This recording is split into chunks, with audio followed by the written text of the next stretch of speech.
We'll start at 3:05. Yeah.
So welcome to our online audience. We're out here in Governor's Island this afternoon for the ending of the real estates exhibition and for a small live audience for presentation and discussion with our colleague Adam Elstein today. I'm joined by Jeff Anderson, who co-teaches this class with me. Priscilla and Ersan are our hosts for the season this year out here on Governor's Island, and today is a kind of demo for the many events that are coming in July. We'll start on July the 2nd with the next exhibition.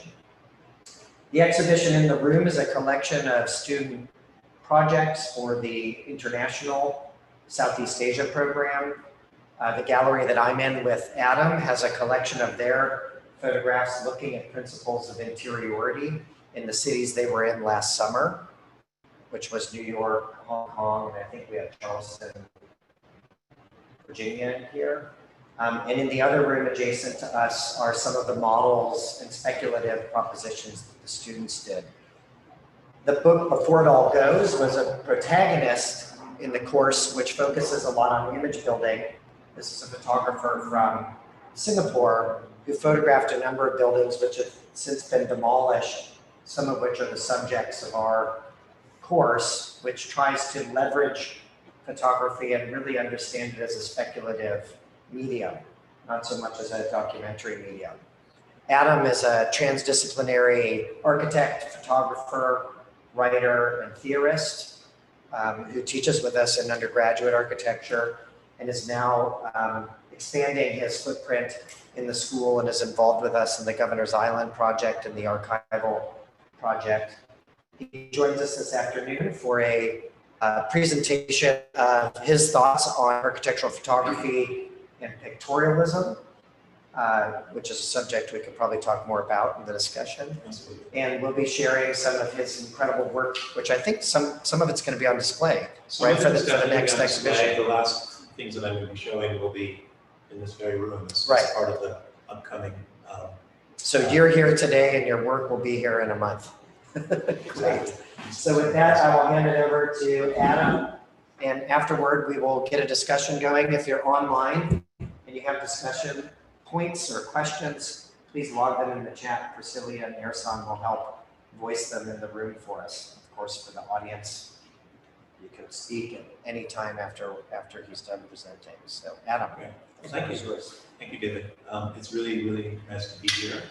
And nice to see familiar faces. And Theo, it's good to see you. And thank you for the invitation. I was really intrigued by the proposition of the class, image building. I didn't realize it was very, very much close to my heart and my interests and pictorialism and everything. So what I thought I would do is, it's nice to be able to talk on photography. You know, the architecture school been kind of teaching and operating in this kind of realms for a number of years. So I'm kind of taking advantage of the fact to sort of maybe state a few kind of personal reasons about why I like photography, and particularly trying to start to speculate about a relationship between architecture and photography, but also for myself to contextualize kind of my own work and why I do what I do.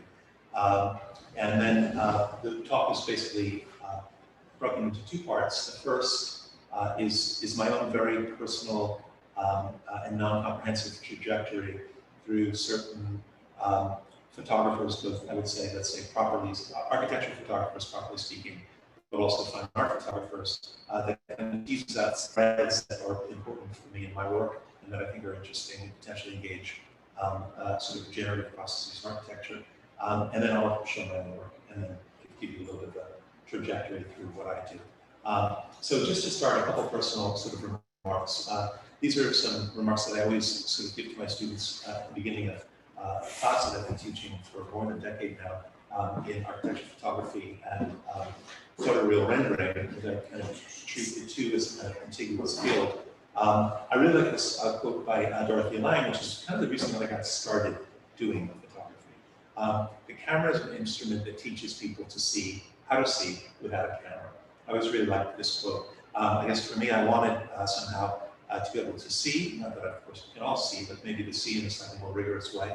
And it's very touching that Theo, you're here because you posed a question to me when I was initiating reading myself more than whatever, a long time ago, about the real, I would say. Do you remember? I think that's an important theme. So how does one encounter the real? You know, and architecture clearly is a practice that engages the real, but engages more than that. And for me, photography became a practice, perhaps pictorialism is important to me, you know, about the real. This is another quote. I feel quite personally close to Walker Evans, and he's a pretty kind of dark guy in certain ways, but this quote has always been inspirational to me. Stare. It's the way to educate your eye and more. Stare, pry, listen, eavesdrop, die knowing something. You're not here long. So being present for me is part of why I engage in this practice. I think, you know, thinking about the real in photography, this word, the real, we can unpack it philosophically. There's lots of sort of dimensions to it, particularly if you're kind of familiar with kind of contemporary kind of continental philosophy. But I will just kind of tease out the strain of photography as a form of evidence. You know, we choose the photograph to a certain extent, or we believe the photograph has some kind of evidential serves evidence, and I think we believe that because of its supposed what has been called this kind of indexicality, or its nature as a trace. You know, the film basically has a one-to-one relationship with the object that it kind of represents. Of course, we kind of know that that's not so much true anymore, if it was ever really true. Probably never really true, because this is another quote by Walker Evans.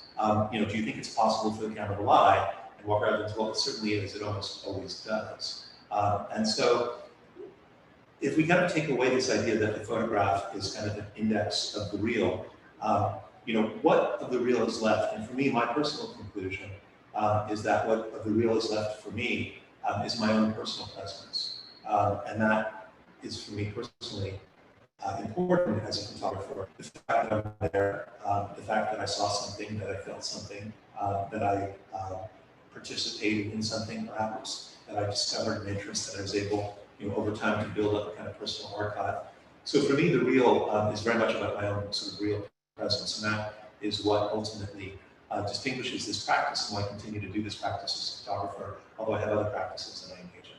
So with that said, a couple to sort of, as I say, idiosyncratic trajectory through some architectural photographers and other photographers. Walker Evans, to me, one of the greats, who basically was not per se an architectural photographer. If you don't know Walker Evans, you should definitely kind of get to know him. He's been one of the great 20th century photographers. Did an incredible amount of work in the South during the Depression and afterwards. Ended up as a professor at Yale. And so what I really like about Walker Evans, again, the photograph to a certain extent, as evidence, of the real. Berenice Abbott is another photographer I really love. Something about New York, engaging kind of spectacle of the city. I learned a lot from her. Lucien Hervé, I don't know if you know his work, but he was a French photographer who was extremely close to Corbusier. As a matter of fact, Corbusier kind of thought of him as almost a kind of participant or collaborator in the work, worked with him for many years. These are photographs of Chandigarh work. So someone who really kind of started to understand abstraction. And one of the things that I really love about photography is the way that architecture can be engaged, in pieces to somehow maybe capture the essence of it. I think we're sort of saw that in Lucien Hervé's photographs, and really love them for that reason. Ezra Stoller, when we get to the sort of, let's say, the foundations of commercial architectural photography, although I would say it's probably now more than commercial, in the days it was commercial. There were three great photographers, or great, let's say, centers of photography, or producers of photography from the West Coast. If you engage Julia Schulman, if you're on the East Coast, you engage Ezra Stoller, and if you're in the middle of the country, you engage Hendrik Blessing. So Ezra Stoller is definitely one of the greats. And again, the essence of the architecture. I've always been fascinated by this particular image of Annette Breuer. It seemed always improbable to me that that Stoller would allow the center of the image to be such a dark sort of mass. There's so much shadow in the center, and it just seems to sort of work and speaks to that nature of that void. So anyway, Stoller, there's a lot of formalism in architectural photography, and I think that's something that I like to embrace. I personally find it freeing. Although I think if you are, completely attached to formalisms, they will also be kind of claustrophobic. But in this case, the formalism of certain perspectival forms, the 1 point, these are terrific 1 points. Also, the kind of sense of layering in space with light. Light is the other. I'd say for me, this sort of trifecta of architectural photography is definitely framing, composition,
and shoot, who are just placed in at the last moment, it's all very improvisational, are slightly transparent.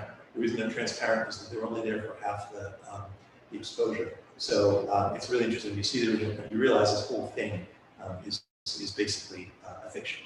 So anyway, these are images from architectural photography, let's say the commercial, or let's say the formal practice of, but there are a lot of other inspirations to me, and I think are important in photography that are relevant to me, and I think probably relevant to anybody who thinks about the interaction between photography and architectural form.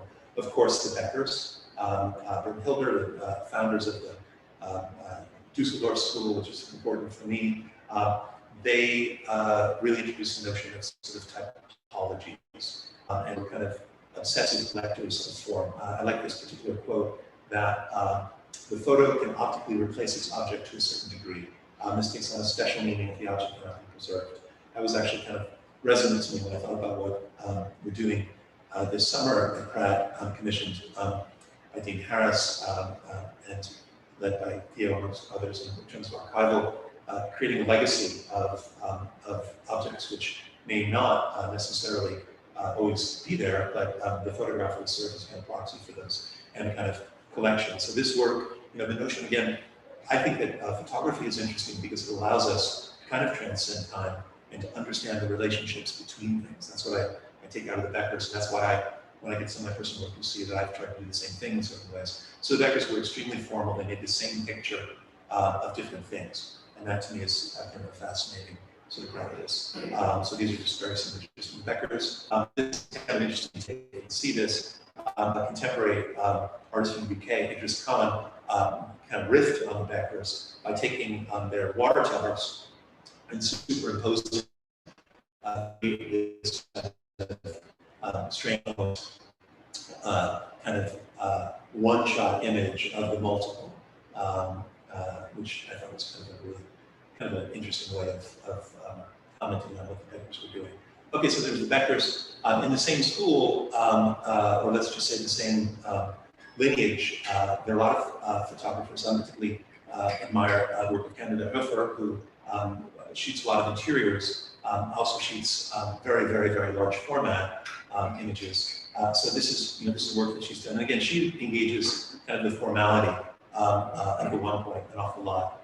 This quote I like: spaces may or may not affect the image. If they do it with their spatial layers of time, and the image is take place in the space. So the relationship between layering, time, and the image as a kind of proxy, but also as kind of its own standalone thing. Other images by her, these are really, you have to see these in person because these can be printed at I've seen these printed at 6 by 8 feet. They're quite extraordinary. Another photographer at the same school, Thomas Struth, who is maybe has a little bit more of a sense of informality, or probably, I would say less formality, a little bit more encountering the real, but with the same degree of kind of, let's say, care and craft. So this is very, very large format image. Struth is well known for images that he made in museums and images of people. Large format, kind of understanding experiences of audiences, and kind of the place of people in architectural photographs is definitely something to be discussed. Struth did a lot of work all over the world with this kind of one-point black and white perspectives. The notion, again, of recording the real. I like this idea that he's recording not necessarily to be nostalgic, but to provide some kind of record for the future.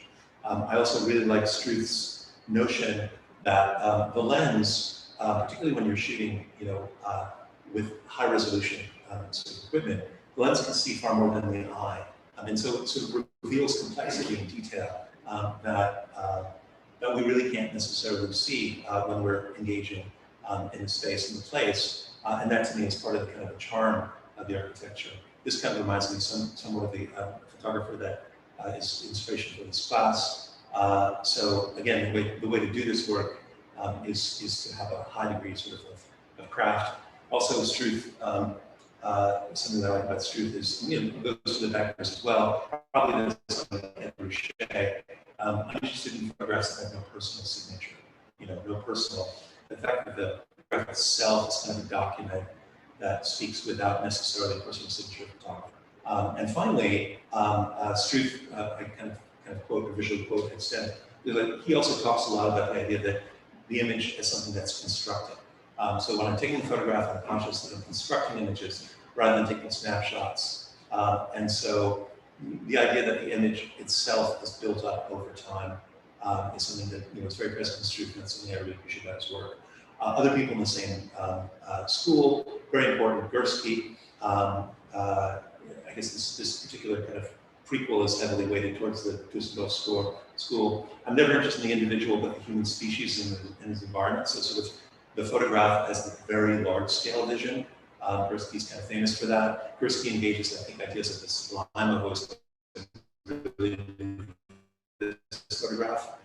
This is Kamiokan, which is a nuclear reactor in Japan. I stand at a distance like a person who comes from another world. So that is sort of the experience maybe one has. You'll see that in my work. That's kind of the experience that I have when I travel and I find the things that I do. Again, Gursky sort of seeing the very, very, very large. And his idea of vision is another intelligent form of thought, which I kind of like. And the idea that the very large can also be kind of a form of abstraction, can tell a story, and can actually have, even, let's just say, sort of political sort of implications. The idea that you can suddenly see, by seeing the bigger picture, you can understand, what's really kind of happening. So Gursky is an inspiration for me. Robert Polidori, another one. Someone who worked with, very formal work, but also kind of understood kind of the kind of dialectic between formality and informality. So he said, where you point the camera is a question, and you get an answer to the cipher. So Polidori worked as an art handler, and he photographed a lot of situations where the art was both hung and sort of being, being kind of sort of right before it got hung. Polidori worked a lot in places like Cuba. He was interested in photography as kind of a form of archaeology, so really, really beautiful work here. So he was one of the early sort of photographers getting down to Cuba. He worked in Chernobyl, so he was able to go back and talked about photography as kind of a trace of the human. Actually, I think Siskind also talked about, given that assignment to students before, how can the photograph kind of represent the trace of the human without the human actually kind of being there. It's been something I'm really interested in. So Polidori did this in Chernobyl, is another one of these things. So just again, references, Bertinsky, I'm sure you know, has an incredible sense of discovering kind of, the abstract real. I love his work. This is stuff that I saw when I was actually a student at Pratt. This is the kind of these mine tailings material, just early work. His work on shipbreaking, Bangladesh, which I do think engages, light, color, but also to produce kind of the notion of the sublime. I just think these are kind of stunning and inspirational, kind of haunting images. Sort of understanding kind of landscape in the desert. These are, I guess, kind of solar arrays in Atacama, in Chile, which is kind of amazing. So he's kind of a global photographer. Then Niger Delta in Nigeria, I could pronounce that. So again, a little bit like Gursky, seeing the very large and sort of reducing to that and being able to understand, understand the things at kind of a macro scale, something that photography can do. And Bertinsky does, kind of exquisitely, in my opinion. A few other things, a few other photographers who I really like. Helen, who I think very much of Luce, who is a photographer who works. These are images of Peter Zumthor's Valse Path. Shoots on film, very large format. She says, I like this quote, in the end, what I do is about feeling. Certain buildings for architects generate a strong emotion. Interested in light, this is called Lucier Féminine. I think she's kind of extraordinary. She also gets away from the formalisms. This quote I kind of like is what lays beyond the extravagant forms and perfect lines in Zaha's architecture. Trying to understand kind of the essence, a form, and I think that the photographs kind of capture. She was, I think, probably Zaha's favorite photographer. Helen Mine is someone whose work I really admire and sort of influenced by. I like the fact that she doesn't necessarily restrict herself to the formalisms of 1, 2, and 3 perspective. Finally, I'm getting close to the end of this little prequel. Hiroshi Sugimoto is a photographer that you should know, a fine art photographer. He was interested in what sort of remains of the essence of architecture when you take away some of the formalisms of photography, particularly the formalism of perfect focus. And I love this whole sequence of kind of sort of dreamscape of the Guggenheim, of the UN, of the Elstein. These are very large formats of similar to actually a photographer, I think, of ideas. I was interested in what happens when things kind of dissolve, or you dissolve certain aspects. Another photographer I really like, Todd Hito, who works with color and it's like suburban houses. I've actually studied with him, so his work is a little influential on me. But I really love his sense of color. He said that I shoot like a documentarian, but I sort of print like a painter. And finally, I'm going to sort of accelerate to know Gregory Crutzen, whose work is also very much about story and about color and about, these are stories which are reconstructed. So Crutzen is one of my favorites. And finally, I wouldn't want to end this presentation without referencing Ivan Bond, who's an incredibly influential contemporary photographer I'm sure you're familiar with. I like the fact that Bond does personal work, and his work engages kind of the informal. And his project on the Torre David in Venezuela is incredible, where he's gone and basically documented the sort of emergent kind of life within this kind of defunct sort of modernist tower. If you're not familiar with that project, you should definitely sort of see it. So in any case, that's kind of my own personal sort of trajectory through some sort of important references. And I want to go through some of my own personal work. I'll try to go sort of, again, at the same speed. So I'm an architecture photographer. I live in New York City. I'm based here, I travel, and I teach. So what I wanted to do to begin with is give you, I have sort of a sense, the work that I'm showing you is to a certain extent work where I was interested in, let's say, the essence of things, rather than necessarily making the absolute, let's say, perfect photorealistic rendering. Each of my images has some degree of, I like black and white, let's say, for its kind of abstraction, its Gothic or Gotham qualities. This is just commercial work that I've done to give a sense of what one can do. Color is important to me. Sometimes, you get a chance to play around. This is with an art director who really, really wanted a Peter Greenaway image, in the shot. This is just otherwise a nice but fairly normal sort of renovation project in the Upper West Side. There's always, this is basically the commercial stuff. There's an awful lot of craft that's involved in this. Architecture photography, there's an awful lot of craft, and that's part of what I do. I just shot this the other day, literally for commissioned actually by an old student of mine, just a very quick project, synagogue. And so this is the kind of work, this is actually a project Professor Philip Bauman does every year. He does kind of a special event at his house in Milano, so I've shot that a couple times, but some work in there.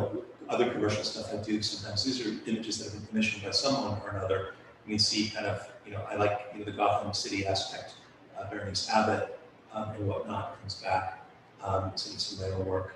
And then sometimes we get to, shoot, construction, which is nice, and finding, it's kind of kinetic sort of forms. Anyway, so this is the work that I've done. It's a little taste of commercial stuff. I like travel, and certainly after COVID, I'm looking forward to going back to Cuba, which is an extraordinary place. I was really interested in the modernism in Cuba, the kind of derelict modernism. I think that sort of the abject and the derelict is an interest of mine. And my personal photography. The Cuban government is extremely good at, spends a lot of time conserving its kind of colonial past, not so much time conserving its modernist past. So these are kind of iconic modernist sort of buildings that I was lucky enough to be able to format. I don't shoot on large format film anymore. I shoot, I shot a bit on that, but I shoot on what's called medium format digital. So these are all captured by and large with a very, very high sort of resolution camera at 16-bit color. So color and form are sort of important to me. So it's kind of more like streetscapes and so yeah, but that was just a place where it sort of really kind of engaged me. It's kind of a place that I always want to go back to. And there is a kind of a documentary quality in my photography. I'm kind of interested in how people sort of live. and the traces of their existence without, their actual presence. Although I do do a lot of portraiture, but I'm just not showing it today.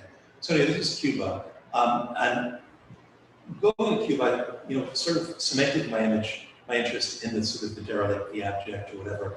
And I started, the rest of the work I'm going to show you is work that I sort of made driving up and down the coast of California, where I started, sort of looking for similar situations. This is at Mare Island, which is an abandoned nuclear submarine base. I also started experimenting with alternative cameras. I started using infrared photography a lot for my landscape work, and experimenting with, very formal pictorial vision, but alternative, let's say, form of light. And so this is the world seen, through infrared.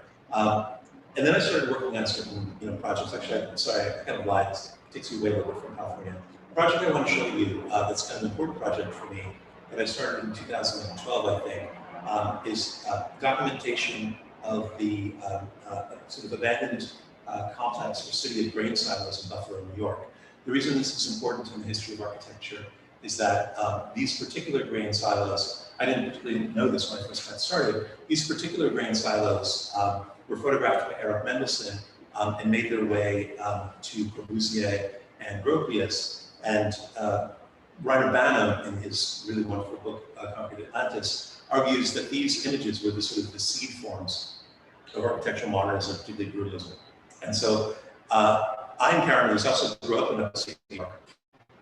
So I encountered myself as a kind of a lost world. And this was some of my original kind of sort of working, in infrared, this kind of alternative sort of vision or kind of dreamscape of this world. So I spent a lot of time here and was really able to spend a lot of time in conditions. I was able to get inside. It was a very kind of personally significant sort of project for me. So now wandering around inside these places, actually led a studio on this in 2013. I brought some Pratt undergrads up here to kind of come up with some adaptive reuses for these spaces. And I guess some of my work is, you could call it, I guess, like kind of historical sort of preservation. I'm interested in, or let's say industrial legacy. It was interesting inside here to understand the nature of the building, what actually happened technically inside there. On the left, these are literally kind of these transmission belts that were all kind of hanging like linguini that used to be part of a steam-driven turbine for the processing of grain, or this kind of purity testing bench, or even, this, for some reason, this is significant images. Those papers were actually the last papers that were in the office that were there before the whole thing shut down. There's a story behind this. The grain silos in Buffalo shut down almost overnight when they changed the transportation route. They opened up something called the St. Lawrence Seaway, and these things basically went from a hugely important economically viable thing to basically sort of more of them overnight. So here, I'm going to go through. So abstraction is important to me. I want to speed up because I want to get to the end so we can have a discussion. Seeing and basically allowing the camera to abstract details. This is work of Mario Bota, the SF MoMA that I took kind of after I shot a different job. And I was really interested in how the camera kind of flatten and abstract space. Black and white's important to me. This project gets back to the Beckers and the idea of catalogs, and this will take us through sort of the end because the theme goes through. There's a song which you may or may not have heard called Little Boxes, which is about, I think it was a protest song in the 60s. It was a theme song for Weeds. It was a kind of caricature or kind of, I would call it maybe a parody of life, in sort of suburban suburbs. I was able to find the actual place the song was written about, which is a suburb of Daly City called Westlake. And I decided to start to make a kind of a photographic catalog of these sort of little boxes. And so this project, which is kind of extensive, I got to the same, I think, position that the Beckers did in terms of trying to make exactly the same photograph of different things. And it was kind of interesting about that suburban. I was able to literally place my camera exactly in the same place in front of each of these. And so these were never staged. but I was able to get kind of the same 2-point, actually this one maybe is a little bit different, pretty much the same 2-point of all of the little boxes. Certain weather conditions, there's a series which are shot like the Becker San Francisco sky, west sky, and there's silver color which becomes from West Anderson. But anyway, this is a little box project. I generally tend to show these in the same way that the Beckers would, as grids kind of on the wall. It's kind of an interesting thing. One of the things you learn, the entire, this is kind of Fortis development. The developer's name is Golger. He controlled everything. He also, literally from the redwood forests, there's 7 different forms of house that you could buy. So there's a whole backstory to each of these houses. Has a kind of a specific, there's a specific constraint. And this photograph is always significant to me because you had to have one of these weird trees in front of every single box. Right now they're mostly gone, but there's some traces. And even in the multifamily ones that he did later, there's the kind of the strange tree that's always present. So anyway, as I moved down the coast and I found other little boxes. I sort of did a series of work in the last houseboat community. It's called a squatter houseboat community called the Gates Collective in Sausalito. And then with infrared and sort of travel, I started becoming interested in California, the state of California, and the state of the drought. So I traveled working sort of landscape tracing the water, the absence of water, going into the desert. And I finally found myself again, photographing the little box, but maybe a different kind of form of abject little box in the desert, a form of kind of hanging on,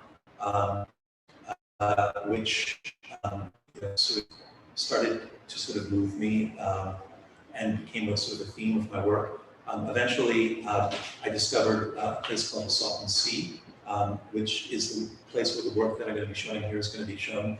I call the project in general the Accidental Sea, because the Salton Sea was not really a sea. It was an ancient lake bed that was sort of flooded by accident when some developers tried to create an area for basically a resort area. This is work that I kind of sort of made in and around the Salton Sea. One of the things I discovered also around the Salton Sea is the largest squatting community in California called Slab City. Image on the left is basically an image of a broken camp. So Slab City basically is an area where people kind of live for free, and all kinds of different people, sort of outlaws, snowbirds, ex-military. So there's kind of an interesting world there. And then finally, the little box idea came back through my discovery or just encounter with a place called Bombay Beach. Bombay Beach is kind of the failed resort community. It's also the lowest town in California. It's the poorest town in California, and it is so it's got an awful lot going for it. So I sort of did the same thing in Bombay Beach, sort of starting to go, and I thought there was kind of an interesting counterpart between the kind of, let's say, sort of wealthy community that I discovered, suburban community in Northern California, and this kind of, on the edge community in Bombay Beach, Southern California, and started making more sort of formal portraits of the work. So this is what some of this is going to be shown here.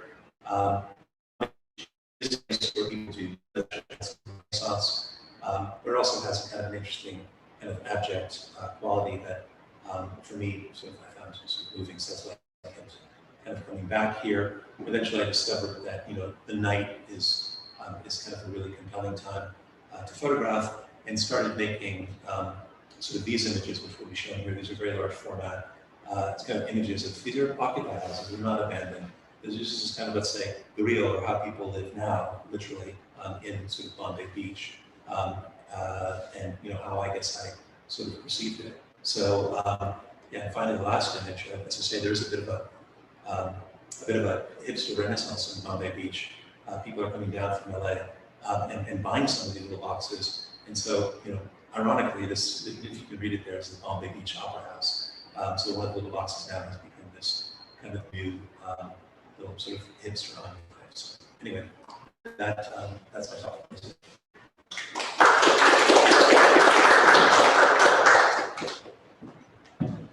I hope I didn't go too long. No, that was great. That was great. So Priscilla and Ersad, if we get any queries in the Zoom chat, let us know. And so I can maybe get a conversation started, and then we can open it up to the room or to any of our online audience members. Amazing work. I think there's a lot of overlaps, obviously, with the course. One of the things that we're discussing a lot in the course is the speculative aspect of photography. So that shift of photography as documentary, being able to capture the real at the Dusseldorf School basically explodes. Right. None of the Becker's shots are at human perspective. Right. And that's predated by Schulman and Clairaut and others who are shooting things on architecture, shoving cameras into beams, hanging out over ledges, documenting my relationship with it. It's capturing something that are possibly ideas,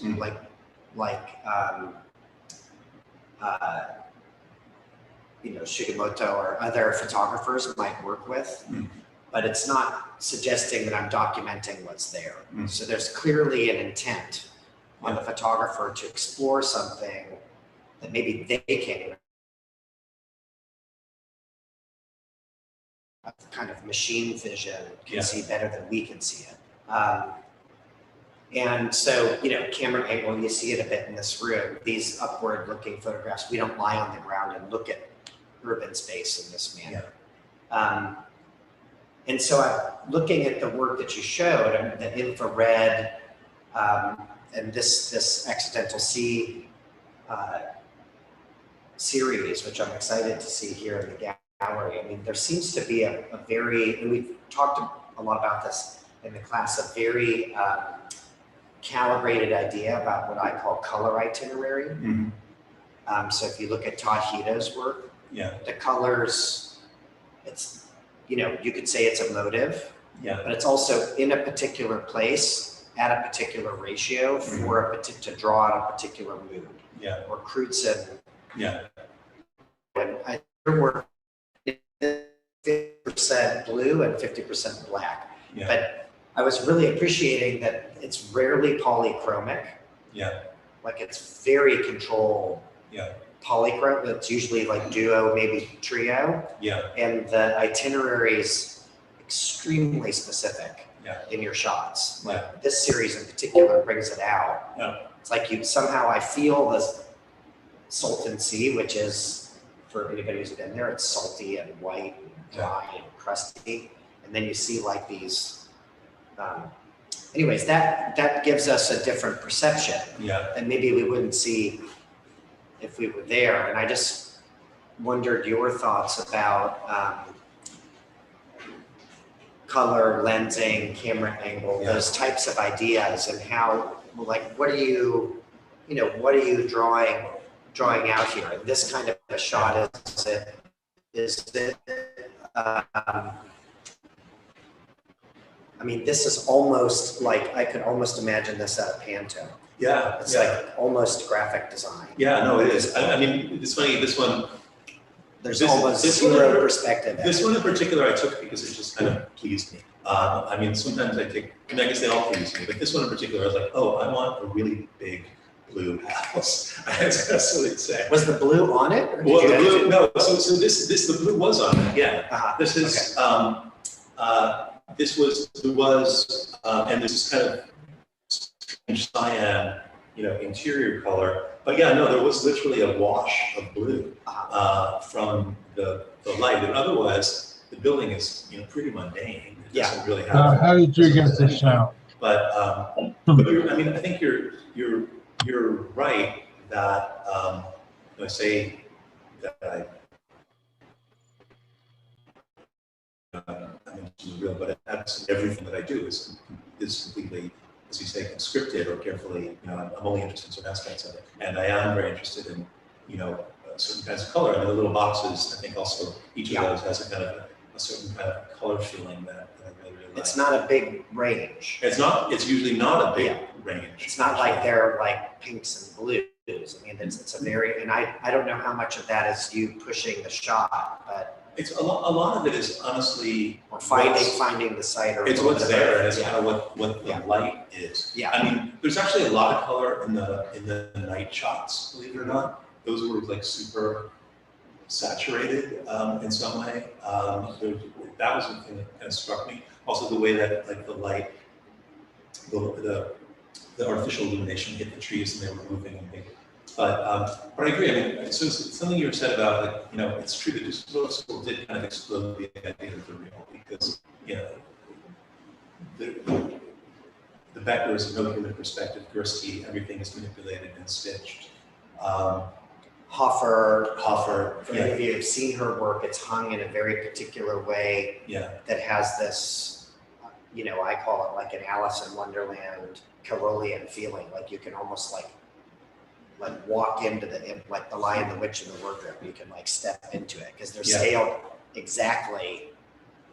Her work is very weird. It's like a hole in a wall. It's extremely strange. So there is, maybe that idea of the strange or the weird or the uncanny is something that's, that's always kind of intriguing to me as well. Yeah, something that like the scale of the work and your positioning, like, almost kind of fall. They're very immersive. Yeah. Like if you go like this with her stuff, it's like it's you're in that space. And certainly, I would say Gursky has the same kind of. They're also very big format. Yeah, super. Whereas the Beckers keep you at a remove, I think, in a kind of a different way. But both Hoffer and Gursky manipulate. Like we've talked a lot about the Berlin, the big housing block. Yeah. That if that were shot or we were looking at it, you'd see perspectival distortion. Yeah, right. But somehow that artificial manipulation, which is all fictitious, captures the haptic effect of that colossal facade. So it's also it's not like it's almost the way we talk about it is if you spend most of your architectural career looking at circuitry and structure and program, you probably aren't spending a lot of time focusing on the live experience. Right. And part of what the Düsseldorf School does is I think it fictionalizes the real, but somehow captures some of the effects of the experience by doing so. Yeah. Like Hoffer's work is very surreal that way. Yeah. But the colors are brighter than they should be, the Right. perspective's cranked, her camera straightens it. I mean, she doesn't shoot it in a true perspective. Yeah. So, I mean, all of those things are interesting. Yeah, I mean, I think that now I'm sort of starting to understand what you mean by kind of photography as kind of a speculative medium. And I agree. I mean, even, coming, the example of the Berlin Gursky's shot is really interesting because it's impossible to actually perceive that. It's only through, the scale of the manipulation of the flat plane of the print, really, I guess. Like this. Yeah. This vividness, flatness is probably very present when you're standing in front of it, but you can't see it. No. Like as a human, you would not be able to see it this way. Well, that gets me to sort of my favorite quote from, I think it was Gary Winogrand, who said, I photograph things because I like to see how they look as photographs. Yeah.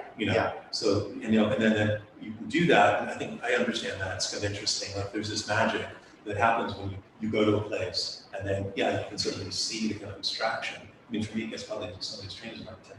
I'm kind of key to that. I'm interested in that. I want to see that effect. But to me, that's very different than Korb's The Cover of the Oath of the Silos, which is basically a kind of document, almost a anthropological or archaeological taxonomy. Mm-hmm. This is the protoform. Right.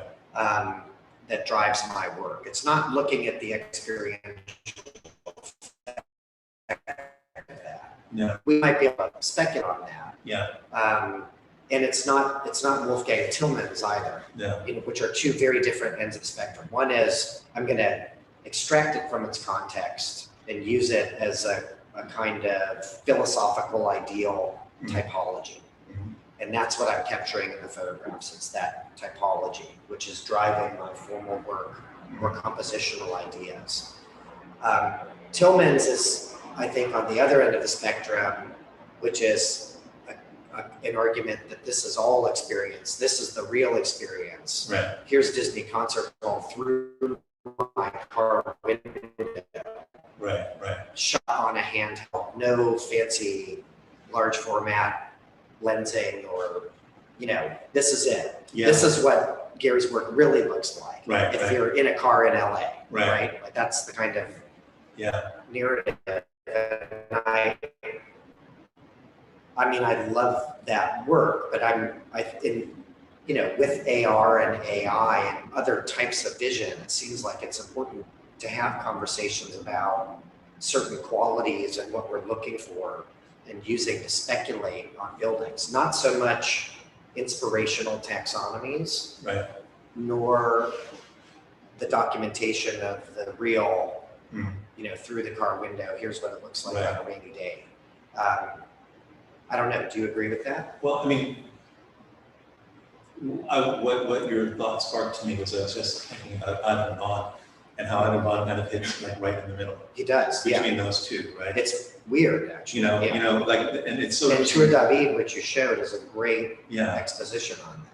He really, between the absolute formal, I think he's kind of famous for not using a tripod, which is unusual, and for also being, very light on his feet, which is incredible. And yet not as completely as formal as somebody like Tillmans. Right. So there will still be some kind of formality. I don't know whether Tillmans would actually really get hired in the way that, sort of Bond gets hired. But I would, I guess it's an interesting question about what, getting back to photography as photography, as a medium with certain limitations, what can it really contribute to architectural speculation? Is it something in the kind of the inherent formality of the ability to perceive detail or to abstract color,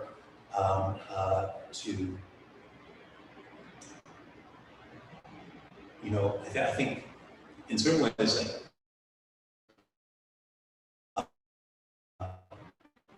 Danae's work I always really liked, because I think she got close to kind of perceiving the essence of almost phenomenological essence of the work. Yeah. I'm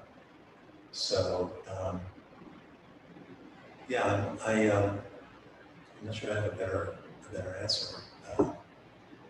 I thought in the also in the infrared pieces, which am I correct? All of them you used infrared, but you published it or printed it black and white. Correct. Which is a choice. Which is a choice. Yes. You could use the color of infrared. You could absolutely, like this is Richard Moss who does the work on the Kodak Aerofilm. I did choose. That is. So it does weird things to black and white. Noticing in a way that which must have taken quite a long time to learn. Because it's not what you're almost putting on like animal, like reptilian eyes. It's completely counterintuitive to what. Well, black and white, number one, is an abstraction in general. Right. The way in which the luminance values of colors are rendered. Certain colors look more or less the same. So black and white is an abstraction, but then infrared black and white, 850 nanometer infrared black and white, which is like the most dense, is even more of an abstraction. And the fact that you can one of the reasons that I sort of found it interesting was two things. The fact that sky and water immediately get rendered as black, and foliage gets rendered as absolutely white. Yeah. Which kind of creates this kind of field for the building to kind of stand out in ways that the building doesn't necessarily stand. It monumentalizes the building. And I think my sort of auto critique of that work, which you did a while ago, so I probably did, kind of monumentalize and probably romanticize slightly those forms in maybe the way that, Bannon did. Maybe having read Bannon around the time that I was making those pictures. Yeah. I think there are other ways that one, could see those forms. I think I played pretty much into his narrative of the comic Atlantis. Yeah. Well, but they're not the underneath. They're not as monumental, I don't think, as the images that are in that essay or the ones that Core published. Yeah, I mean, I stepped back and I also they're further back. I'm further back on a lot of them, and I take them from sort of unusual points of view that kind of force different perspectives. Yeah. So they're not exactly the classic kind of machine garden photograph. Yeah. That I think would be like the ones that I think Bendis was looking at, were the ones that Corbin, the Gropius and whatnot. So yeah, which is really mostly the silo with a little bit of sky and Yeah. none of the angles that you're picking up on between the arrays of silos that you get when you're much further back. Yeah. But it was also really interesting, obviously, to be inside, because then you do have this perception of being inside the large machine, which is, I think, something that, Bannon never really got to do, got to see. So last question for you before I Sure. open it up to the audience. We had a discussion with Julian Rose Wednesday, who's the architecture editor for who wrote an article that's something that the students are asked to read on his review of this show at the Paris Museum called Image Building. And he was laying out an argument, which I think I agree with, that image is not limited to photography. You could call drawing an image. Basically, with the advent of architecture and the use of technology to represent, not go build, you're immediately talking about image. There's a pejorative idea of image, which is that it flattens and thins and makes artificial and superficial the content. But we also know that there are people who've really tried to interrogate that space and perspective. Brunelleschi, you could talk about it, Piranesi, engaging that space. And certainly for mid-20th century, it was photography. And then obviously today, there's other forms of vision that are emerging. Artificial intelligence, machine vision.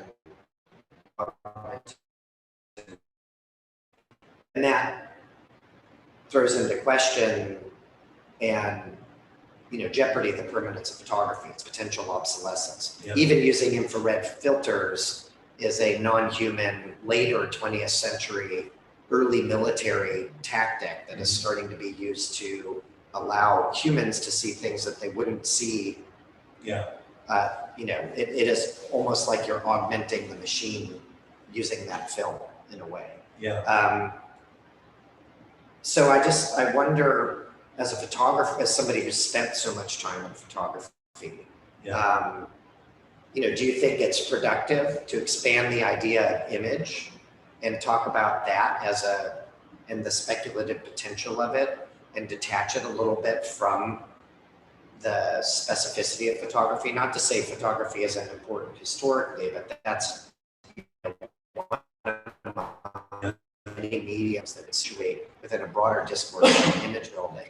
Or do you think there's something specific to photography that... I feel very strongly that the image should be detached from photography. Interesting. That's one of the reasons that, the other hat that I wear is, having, sort of been deeply involved in CGI, rendering, compositing, things like that.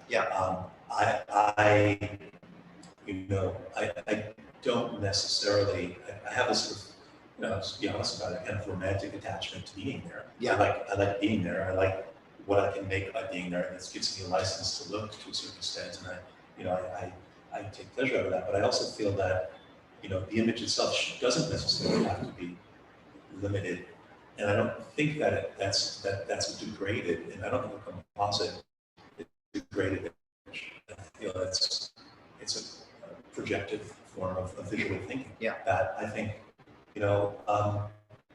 first of all, contemporary photographers, even commercial photographers are all super excited to learn how to do CGI. It is actually now a thing.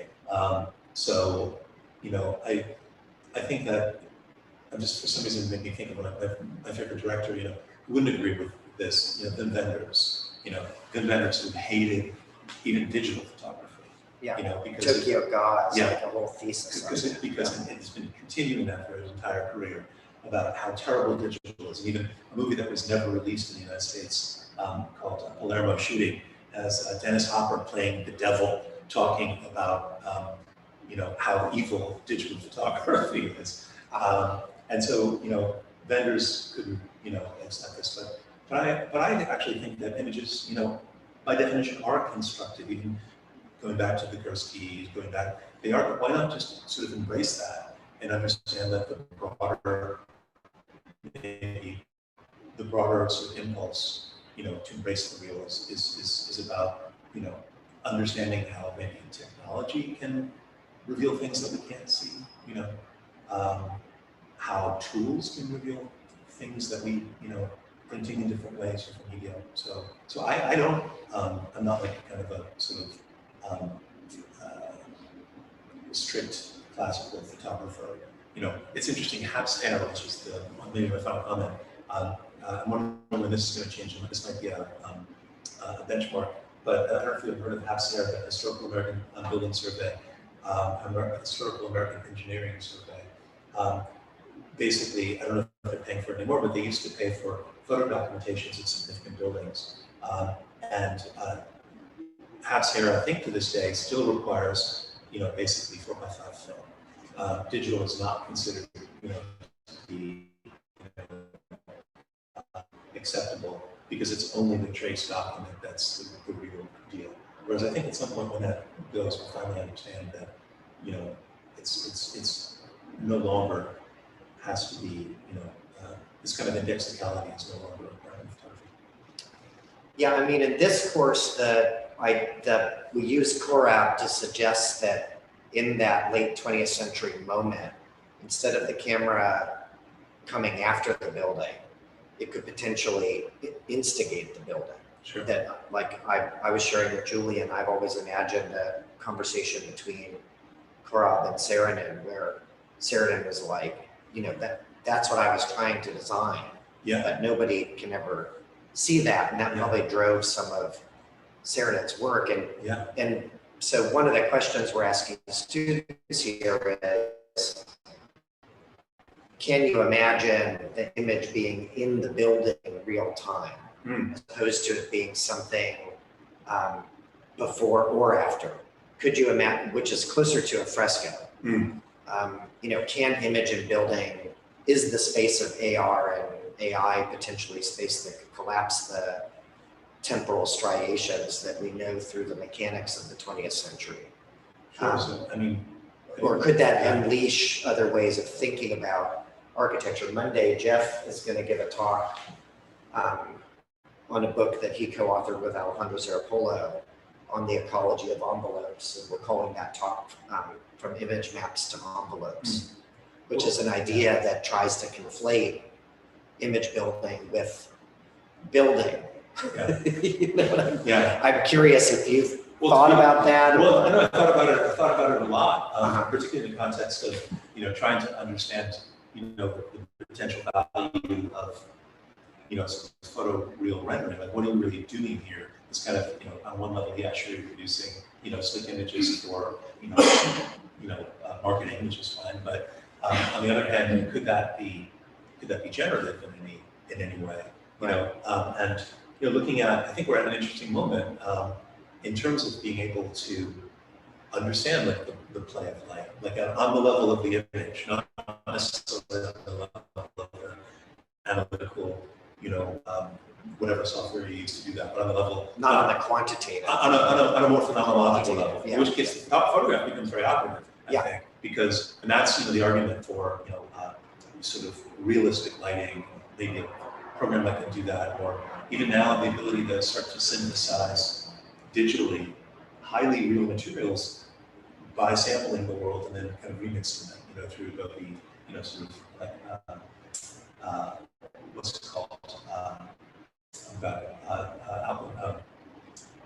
Algorithms? No. What's it called? My mind is going blank now. So no, not the algorithm itself. The software. It's going to come to me in a moment. In any case, there's a lot of different programs now which you can basically sample materials and use that to synthesize new materials. And so I think that's Ostagram is the app. well, no, it's why is my mind going completely blank? I apologize. I'm just teaching it. It's now owned by Adobe, and it's an Alchemist. It'll probably come to me when someone's asking a question. In any case, there is now the ability not only to completely, there's been the ability for 10 years, like programs like Maxwell Render, which are, photoreal, looking at the actual power of light, the way that it can interact, highly complex surface models that allow, some sort of scattering and things like that. Actual, virtual, basically. Yeah. And I think that the actual virtual becomes a potential level for me, I think, architectural speculation. So, Were there any questions in the room? We'll go to those first and see if there are any digitally. Are there any? Questions or comments from students? I was wondering, you said that you shoot portraits sometimes too. What, I don't know if difficulty is the right word, but because humans can respond to what you're doing when Yeah. you're photographing, but buildings can't. So yeah, how do you navigate those two? that was a completely different discipline in some ways. The similarity is that I like to shoot portraits that play with the same and some degree of reality or whatever. But yeah, no, I think that there's a random or an aleatoric quality to shooting people that I really love. You can't really control. Somebody comes in, there's 1,000 micro expressions, and you have to, and it also is a very quick process. You can't necessarily force somebody to sit there for 2 hours. So it's like, to me, I think it's like, I wouldn't say it's an art form, it's a different form. It just requires that you, also the world is a lot more controlled, at least a little bit out there in your studio. So you kind of set out the situation, and then the really good portrait photographers, they are also kind of provocateurs. They will evoke a response in the center of sometimes.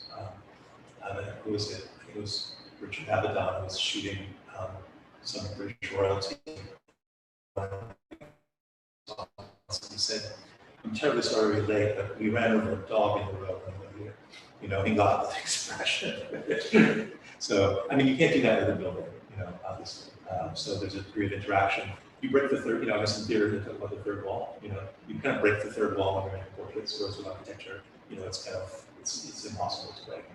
Adam's a very good portrait photographer. We took like 5 minutes, we had a good session. But that makes me think that there's a book out there with the title, Can You Make a Building Smile? It's a good idea, I like that. Although Wittgenstein was obsessed with the smirk. Yeah. There's an interesting, and this maybe relates to this, about psychosomatic responses. So apparently his interest in literature was not to make people laugh or cry, but it was to try to get them to smirk and blush. Which are the most ambiguous emotions that they can't simulate with robots yet, because they're the most vague. But what's weird about both of them is they're also totally uncontrollable in humans. Smirking and blushing, you can't stop yourself from doing. You can probably stop yourself from crying. You can probably stop yourself from laughing. To me, that's more the space of a building. Like you can tweak its character to kind of bring something out of it, but it's not traditional portraiture, which we think about as like a very extroverted and loud emotive state. Smirking and blushing is very weird. And so his whole theory was, if you can get somebody to have a physical response to text on a page, that's when literature is working. Yeah. As opposed to typological responses, emotive responses. an uncontrollable physical response. I remember the name of the software, Substance Optimist. Substance. So that's one of the new tools. I was thinking about, can you make a building smile? I don't really make a building smile, but Schulman always talked about, that it's almost a cliche, but the classic, the golden hour of the desk shot, right? Yeah. Where the ambient light levels equilibrates and the building Magic light. the magic light. Yeah. Yeah. Are there any questions from the Zoom?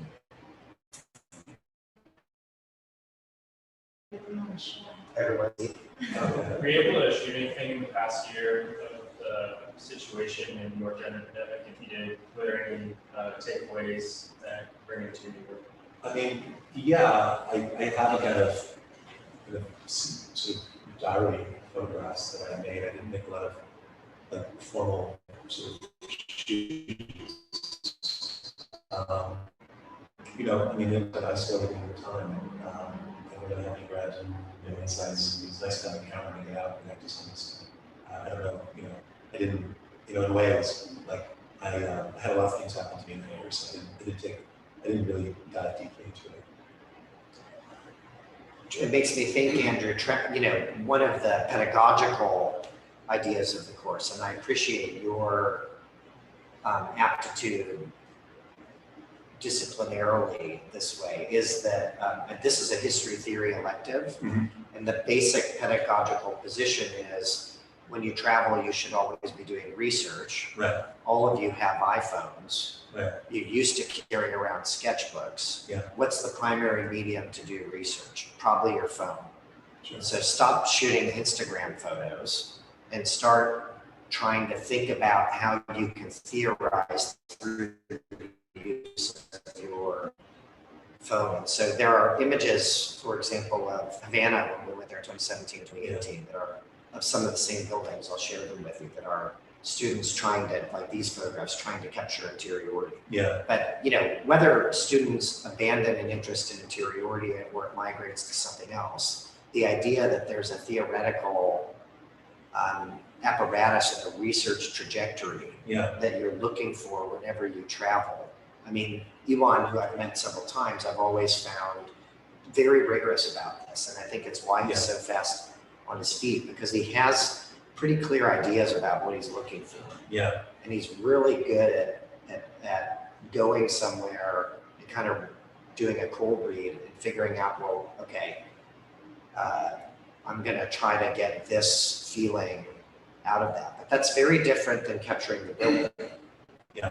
I would say almost none of that is the building itself. In his case, it's a narrative that's overlaid onto it. The building's a character in it, but it's not perfectly framing and capturing the building itself. And it's driven by a theory and a lot of travel, which makes it in the pandemic, that kind of like fast theorizing becomes very challenging. Think about it at like the molecular level in your apartment with like a macro lens, where like you're finding like, the space between a light switch and a plug or something. I'll tell you what I did do. I did do one project. I called it the Museum of the City. And basically what I did was, because I was missing museums and I was missing abstract art, and I spent a lot of time in Greenpoint. There's some areas where there's some amazing graffiti and whatnot. Yeah. So I just went out and with my camera, I said, okay, I'm going to make myself a new art gallery. I'm not a photographer. I'm not like making work. I'm just going to find the piece that I want to enjoy. And so that's what I did. So this was my Museum of the City project. Did you geolocate all of it? I could. I should. I should. And you should publish it as a map. I should, because it's also the thing that again, like research, it's like a form of research. My favorite image from this personal project, I went back and it was gone because somebody graffitied over it. Somebody realized that, the city walls are fluid, So anyway, that project. If I may, David? Please, yeah. Add something to what already been said. First of all, I agree that it's not about Instagram, it's really, a new way of really, not even recording, but really a way of taking the quotes that you began when you talked about, which I think were terrific, made really, and somehow showing us, and through the work of your work and other photographers, showing us really how those quotes, in fact, can be the motivation. The raison d'etre, as the French say, for using a technology to better understand, et cetera, et cetera, et cetera. So I think that's extremely important. I'm going to try very briefly to use precedent to comment upon, what you've shown, and also, which I'm I think we're all interested in, your own work. One could argue in different art forms, be it art, sculpture, music, literature, okay, that up to a certain period, I'm not a historian, it was about really, if you start beginning with ancient times, it was about representation and idealizing of a system, of people, a place, and so on and so forth. It was culminated, of course, in the idealizing of the physical form through the Greeks and then the Romans, and et cetera, et cetera, et cetera. Okay? And so on. The same thing with music, okay? To a certain point. It's the same thing with music. It's about glorifying the cathedrals, glorifying God, glorifying the King, celebrating the sunsets, et cetera, et cetera, et cetera. Okay? Up to a certain point period and so on. And one could argue even in much of literature. Okay? Even Machiavelli, was written about in a way that we should emulate, and so on and so forth. And then, as we all know, what happened, different periods. We take, let's say, music. Okay, all of a sudden, some guy called Bela Bartok came along and wrote the symphony, the Magnificent Mandarin. Okay. First piece of music that tried to portray violence. Listen to it, and it's all about violence. Violating a woman, murders, et cetera, et cetera, et cetera. So beginning, interesting. In art, of course, we have Francis Bacon, okay, who made popes and cardinals. Horrific, et cetera, et cetera, et cetera. Okay? And we could keep on going, in the world of art and so on. And then I would even argue that photography, which is based on ancient Greek word, photografia, which means photos, light of God is meant also light as wisdom. Okay, not light as information, the light is wisdom in addition to a phenomenon. Okay, and that then grafiki, which is to record it. Okay, and so on and so forth. And photography, correct me, but up to a certain period was really, wow, it's an incredible medium to, take pictures of Abraham Lincoln, Right. Take pictures of other people, and so on and so forth, right? And then, of course, it reached a stage, and perhaps it began, correct me, with the First World War photographers. Maybe there are others that began to really record, like Bartok, brought to our ears violence, and to a certain degree, Stravinsky, okay? And certain photographers then, we began to see, really the real story, okay? So it wasn't about poses or glorifying kings, queens, presidents, poor people, rich people. It was really about a whole other thing, and so on. My question to you, looking at your work, okay?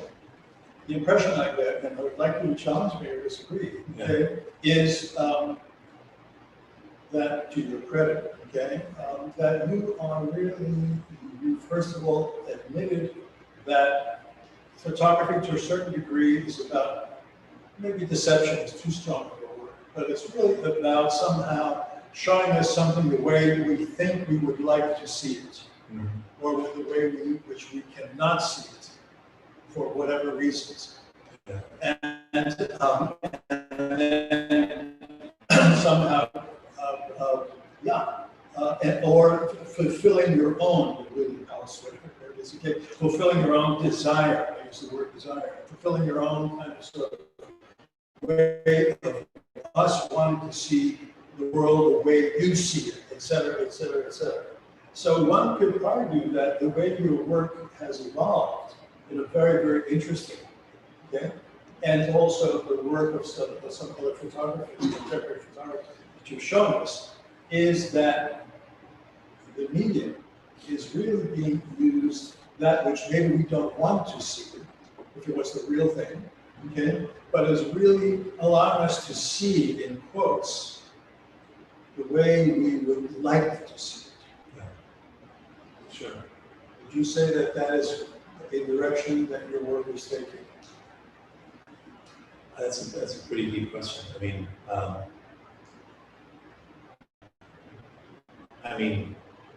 I have thought a lot about this. Probably the biggest person answer that I'm giving it. I thought about the relationship a lot between photography and trauma. And I've had various things happen in my life that were sort of difficult to accept. And I've wondered why I've gone on these kind of dark journeys. And part of that is exactly to do what you said, to go to these places and to impose a kind of order on them. And to see these dark things that are actually also kind of acceptable, and maybe to collect these moments. I think that's what kind of drove me to drive up and down California so much and get out into the desert, and to, something about why I wanted to hang out with the desperados in Slab City. And I kind of wanted to, I don't know, I was, whether reassuring myself or whatever, that, that somehow we can deal with this, perhaps. Maybe visually, I'll do that. I don't know if you think that's a very honest, that's the reason that I kind of did it, that made that particular body work. And I think, that's particularly why I think going to this whole city. So could I say, in this road trip that you took, that you went there as Adam Elstein, not as a photographer, and then you simply, because you have this tool, but also ability and curiosity, that somehow you I went there as articulated this. I think I went there as Adam Elstein, who loves light and form, and who's really interested in the potential of like aerodynamic, what can happen when these places can be registered, and thinking nobody wants to take pictures of these things. I mean, there's a little bit of that as well. Like I started off taking pictures of sort of trash and detritus, because that was so interesting to find. I was see some of that stuff, just sort of patterns, so maybe there's kind of self-soothing involved in kind of forming a beautiful image of something that's kind of disturbing a little bit. But it's an interesting question about if you go there as Adam Elstein and you go there as Adam Elstein or architecture photographer. They're two very different things. But on the assignment, I go there as Adam Elstein or architecture photographer. And then the ideas are not necessarily my ideas. I'll bring a little bit of that into it, but I'm sort of executing technical problems.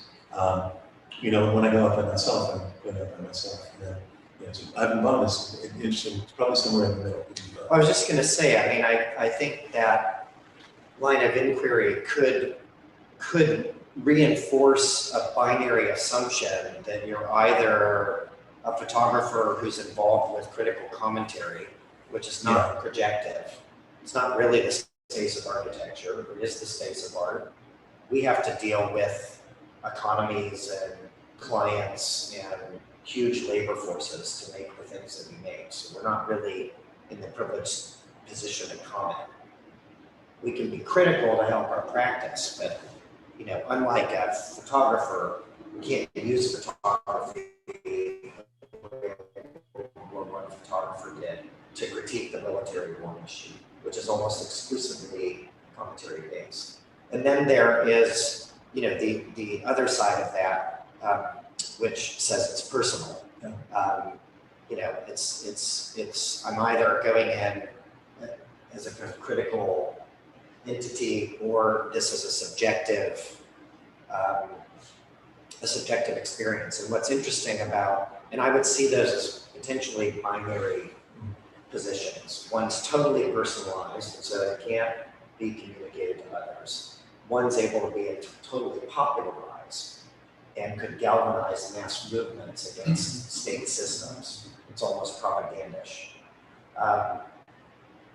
I think there are photographers working in this space, like Elon Bond, that's less binary. You can't really figure that out. I talk about it as being more evocative. Yeah. And it also has a projective component, but I attribute that, it's interesting that you brought it up, Theo. I attribute that to pictorialism, which happens between World War I and World War II, as a particular moment in photography that predates the Dusseldorf School, which is post-World War II, of realizing that photography is no longer just documentary, that there's other ways that the medium could be used. And I think maybe it's taken us 60, 70 years to start to see photographers who are in this space that's maybe not so clear what their agency is. And they're also not, they're saying, yeah, I'm a part of it, but somehow I'm also detached from it. And there can be, some level of theory in what I'm doing that might be things that are evocative of cultural themes, but I'm not the purveyor of, I'm not forming the critique and judging. I'm just capturing that evocation. I see that. I mean, I would say, I want to take it back a little bit. I am an artist photographer and these things, even though I'm doing more, as I say, personal interests. I mean, for me, I feel like maybe when we first what you're saying is that there's a kind of structured seeing that photographic discipline creates. There's the conception of the project that a photographer or filmmaker, or whatever, can create, which relate to a way of engaging the world to collect evidence of a form that can hopefully, both have personal meaning, it does to me, but also give me maybe satisfaction that I can do that. But maybe it also has some, sort of value or generative value, either for other work that I want to do or for other people's work. So, so maybe that's another, I do think that's another example because you can bring the two sort of together.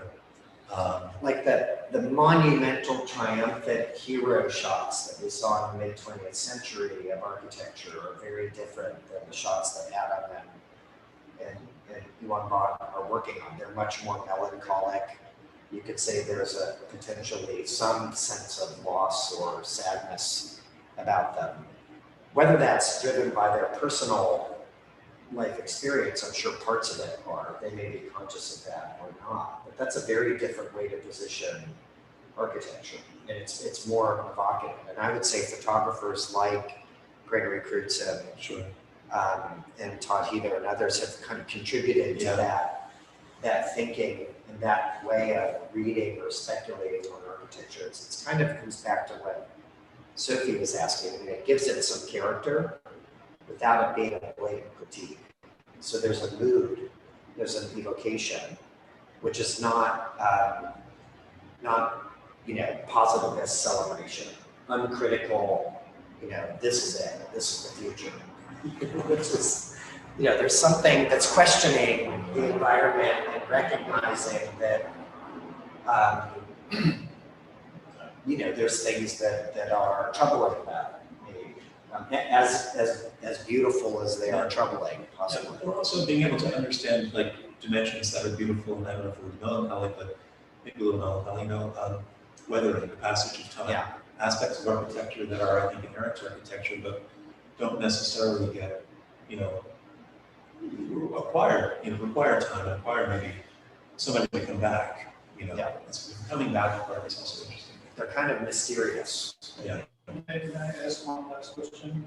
There's a student question that we're going to hit with, but you can finish yours first. You finish You first. said what you guys have been talking about, it feels very meditative, I think, in some respect, and both in the ephemeral nature of the kind of environment, how to make there's no usually captured sky like that, and so therefore it's time passing, something that is kind of captured like that, but then also it's just kind of getting, so it's feels like something that you can kind of meditate on as the individual picture, but then you're also composing, or you're also sort of instigating that sort of perspective to look straight up and take this perspective in general, not just this, although this particular person is a meditative sort of individual, and you can see that they are unique and before I was gonna say, yeah, like you were saying melancholy, I was gonna say like nostalgic, it's like both, it's either nostalgic or it's like trying to get you to have that perspective. So it's either like looking back or it's trying to get you to start doing like looking up or looking down without people in it. And I didn't know like, you know, which one is it. It's kind of like Maybe you could just use the word affect. You know, like there's affect. Photography allows you to engage affect in a certain way, or you can think affect and redraw. I mean, maybe that's the wrong word maybe, but you know, we put nostalgia or some affect feeling. Photography allows you to work with that. There could be many different interpretations, but we've talked about it in the class. We use the word mysteriousness to talk about a certain duration of the lived experience and live experience in the building. If you're going to habituate it, you don't want it to be the pejorative idea of the image, which is I get it in one shot. There has to be something that you discover. You know, you were talking about layering, something that's present but not quite tangible, maybe in perpetuity. That instability is productive, and I think we all could interpret it differently in a photograph, but something certainly that your photographs do is they suspend our ability to read it instantaneously, and I think that's quite important. One thing I just want to add is something I've been playing with recently, the idea of the real. So I've been studying a little bit of Lacanian theory, Jacques Lacan. You know, so you know, the idea of the symbolic and the imaginary. Lacan has the idea that the real is that which escapes, goes beyond our ability. You know, the symbolic and the imaginary. It's that which we kind of can't get our hands on. And that, to me, I think is at least the mysterious. Yeah. It's the real, which we can't grasp, not the reductive real. Right. You know, something. So, do you have one? Quick question. Do you think that your students, maybe even you, are afraid to be photographers as opposed to someone that pushes the button on an iPhone or some mechanism? In other words, People afraid? afraid to record something. Like, I'm thinking now of some of the first records of lynchings in the South. It's an interesting question. I don't know. But I would, which is a discussion for another time, that's an issue. I mean, Because to be a photographer like you want to be, should be, you really have to have the guts to look at something and try to understand it, and make a commitment to say that you're going to record something. Get it over the medium, to record it, which will then be distributed easily these days. And it takes, in my view, courage. And also a certain kind of observation, a certain kind of objectivity, of looking at something that you feel very subjective about. We call that in this course image building. Image building, indeed. And so I could use a camera for image building, I could use other media, but it's the intentionality of that and using it as a way to produce research, I think is something that takes effort, if not other aspects. We can all move over to Island Oyster. I'd like to thank the remote audience for joining us today, for those of you that did, as well as the in-person audience, and thank you, Adam, for taking the time. Thank you to the audience for all these great questions. Thank you very much. Have a good day. All right.